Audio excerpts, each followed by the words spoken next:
কচুর ভর্তা এটা খেতে আমরা সবাই খুব পছন্দ করি, কিন্তু যদি রান্নাটা হয় সুন্দর, ভর্তাটা হয় দারুণ স্বাদের, তাহলে তো আর কোনো কথাই থাকে না। আজকে আমি যেভাবে দেখিয়েছি এভাবে যদি কচুর ভর্তা তৈরি করে থাকেন, তাহলে কিন্তু আপনার পাতিলের ভাত একটু বেশি করে রান্না করতে হবে, কারণ এটা ছোট থেকে বড় সবাই খুব বেশি পছন্দ করে এই ভর্তাটা। এটা অনেক বেশি মজা। তো চলুন, আমার এই রেসিপিটি দেখতে হলে কিন্তু আমার সাথে থাকতে হবে, আর ভিডিওটা ফুল দেখতে হবে, স্কিপ করা যাবে না। হ্যালো ফ্রেন্ডস, আসসালামু আলাইকুম। সবাই কেমন আছেন?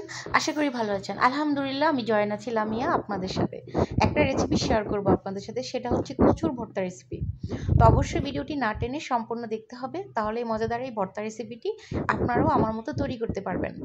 আর অনেকেই কচু পছন্দ করে না, কচুর মধ্যে কিন্তু প্রচুর পরিমাণে ভিটামিন, ক্যালসিয়াম, আয়রন সব কিছু কিন্তু পাওয়া যায়, এটা আমরা সবাই জানি।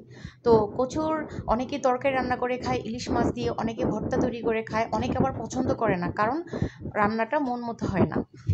তো যারা কচু খেতে পছন্দ করে না, তাদেরকে যদি এভাবে করে কচুর ভর্তাটা তৈরি করে দেওয়া হয়, তারা নিমিষেই খেয়ে নেবে। আমি আজকে 2 পিস মাছ দিয়ে কচুর ভর্তাটা তৈরি করব। তার জন্য আমি কচুটাকে প্রথমে ধুয়ে পরিষ্কার করে নিয়েছি, লবণ দিয়ে ভিজিয়ে রেখেছিলাম প্রায় 30 মিনিট। এখন কচুটাকে সিদ্ধ করে নিব। তা আমি একটা পাতিলে হলুদ আর লবণ দিয়ে এখন কচুটাকে আমি সিদ্ধ করতেছি। আপনারা একটা কাজ করবেন, কচুটাকে যখন কাটবেন তখন এটাকে 2বার ধুয়ে নেবেন, তারপর একটু লবণ দিয়ে মিশিয়ে রেখে দিবেন 20 থেকে 30 মিনিটের মতো। এরপরে কচুর মধ্যে যত এক্সট্রা কষ, চুলকানি যা কিছু আছে সব কিছু চলে যাবে ওই লবণ পানির সাথে। আমি সেটাই করেছিলাম, দেখানো হয়নি অফ ক্যামেরায়। আর এখন হচ্ছে কচুটাকে আমি চুলা জালটা মিডিয়াম আঁচে রেখে, মানে মিডিয়াম আঁচে রাখতে হবে, হাইটে রাখলে পানিটা শুকিয়ে যাবে, কচুটা কিন্তু সিদ্ধ হবে না। তো সুন্দর মতো আমি চুলা জালটা মিডিয়াম আঁচে রেখে কচুটাকে এখন সিদ্ধ করে নিব। একদম ভর্তা টাইপের করে নিতে হবে, তাহলে কিন্তু ভর্তাটা বানাতে আমাদের খুব সহজ হবে। তো উপরে ঢাকনা দিয়ে আমি আমার কচুটাকে খুব সুন্দর করে একদম নরম সফট করে সিদ্ধ করে নিয়েছি। দেখো, এখন যেটা করতে হবে সেটা হচ্ছে একটা চামচের সাহায্যে কচুটাকে এভাবে করে একদম ঘুটে ঘুটে স্মুথ করে নিতে হবে। আর এই ভর্তাটা এত মজা, আমি জানি না তোমরা কিভাবে তৈরি করো। তো কে কে আমার মতো এভাবে করে কচুর ভর্তা তৈরি করো, অবশ্যই কমেন্ট করতে কিন্তু ভুলবা না। আমি কিন্তু এভাবেই তৈরি করি, আর আমি শিখেছি এটা আমার মা চাচিদের কাছ থেকে। আমি এই ভর্তা রেসিপিটা শিখেছি, তারা এইভাবে তৈরি করে, খুব বেশি ভালো লাগে। আর সাথে মাছ দিয়ে, অনেক ইলিশ মাছ দিয়ে করে। তোমরা চাইলে ইলিশ মাছ দিয়ে করতে পারো, আমার কাছে রুই মাছ ছিল, আমি রুই মাছ দিয়ে করেছি। আর এটা যে কোনো মাছ দিয়ে তৈরি করো না কেন, খুব বেশি মজা হয়। তো আমার হচ্ছে এখানে একটু এখনো পানি রয়ে গেছে, আমি পানিটাকে একদম সুন্দর মতো করে শুকিয়ে নিব, কোনো পানি রাখা যাবে না, যেহেতু ভর্তা একদম শুকনো শুকনো করে নিতে হবে। আর আমার এই কচুটা কিন্তু সিদ্ধ হয়ে গেছে একদম সুন্দর মতো, পানিটাও শুকিয়ে গেছে। এখন এটাকে আমি নামিয়ে নিব, ঠিক এরকম করে সিদ্ধ করে সুন্দর মতো তুলে নিতে হবে। এখন এটা পাইপেন বসিয়ে দিয়েছি ভর্তাটা তৈরি করার জন্য। তো এখানে দিয়ে দেবো পরিমাণ মতো তেল। আমি সাদা তেলটাই ব্যবহার করেছি, তোমরা চাইলে এটা সরিষার তেল দিয়েও করতে পারো। এখান দিয়ে দেবো এখন পরিমাণ মতো পেঁয়াজ কুচি।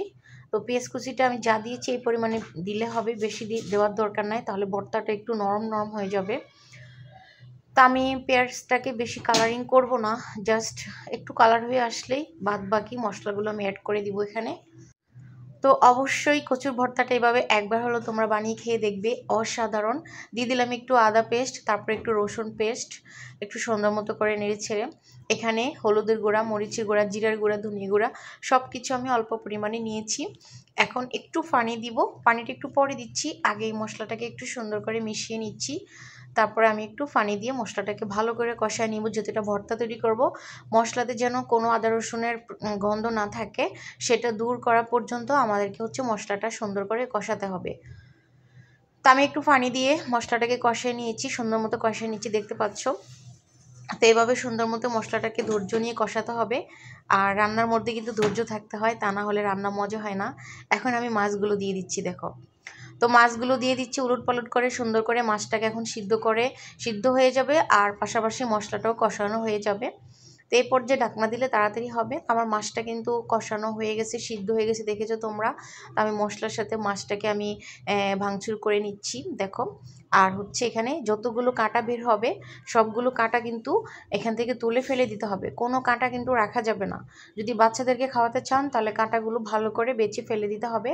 আমার বাচ্চাদেরকে আমি খাওয়াবো, কারণ এই কচুর মধ্যে প্রচুর পরিমাণে ভিটামিন, ক্যালসিয়াম, আয়রন আছে।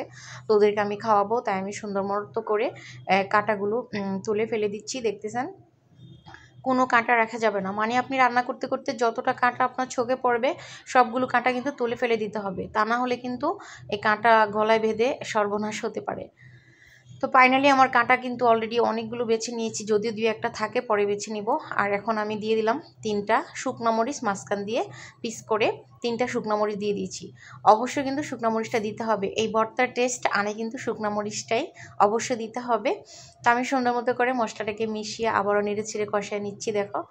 তো ফাইনালি কিন্তু আমি মশলাটা এত পরিমাণে কষিয়ে নিয়েছি, গ্রান ছুটে গেছে। এই পর্যায়ে আমার সিদ্ধ করে রাখা কচুগুলো দিয়ে দিতে হবে। তো আমি কচুগুলো দিয়ে দিছি দেখো। এখন জাস্ট উলটপালট করে ভর্তাটা আমরা তৈরি করে নিব, একটু শুকনো শুকনো টাইপ করে নিব।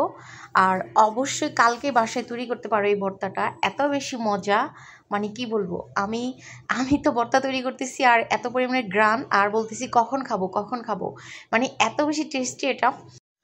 তোমরা যদি না তৈরি করে খাও এবং পরিবারের সবাইকে না খাওয়াও তাহলে কিন্তু মিস করবে অনেক মজাদার এবং লোভনীয় একটা ভর্তা রেসিপি। তো বন্ধুরা, রেসিপি কেমন হয়েছে অবশ্যই কমেন্ট করে জানাবে। আর তোমরা তৈরি করে খাওয়ার পর কেমন লেগেছে তাও কমেন্ট করে জানাবে। সবাই একটা লাইক করে দিও ভিডিওতে, যে পরিমাণে ভিউজ হয় সে পরিমাণে কিন্তু লাইক হয় না, একটু সবাই লাইক দেওয়ার অনুরোধ থাকবে। তা আমার হাজব্যান্ড হচ্ছে ধনিয়া পাতাটা কম পছন্দ করে, আমি একটু ধনিয়া পাতা দিয়েছি ফ্লেভারের জন্য, তোমরা চাইলে এর থেকে বেশি করে দিতে পারো। উনি ধনিয়া পাতা পছন্দ করে না, তাই আমি অনেক খাবারে ধনিয়া পাতাটা ব্যবহার করতে পারি না, কিন্তু আমার অনেক পছন্দ, তারপর আমি একটু দিয়েছি। এখন একটু পোড়া পোড়া করেই ভর্তাটাকে আমি নামিয়ে নিব, তাহলে আমার ভর্তাটা ডান। তো অলরেডি আমার ভর্তাটা হয়ে গেছে দেখো। তো কেমন হয়েছে অবশ্যই একটু কমেন্টস করে জানিয়ে দিও, আর ভালো লাগলে অবশ্যই শেয়ার করে দিও। সবাই ভালো থেকো, সুস্থ থেকো, আবার কথা হবে অন্য কোনো ভিডিওতে। আল্লাহ হাফেজ।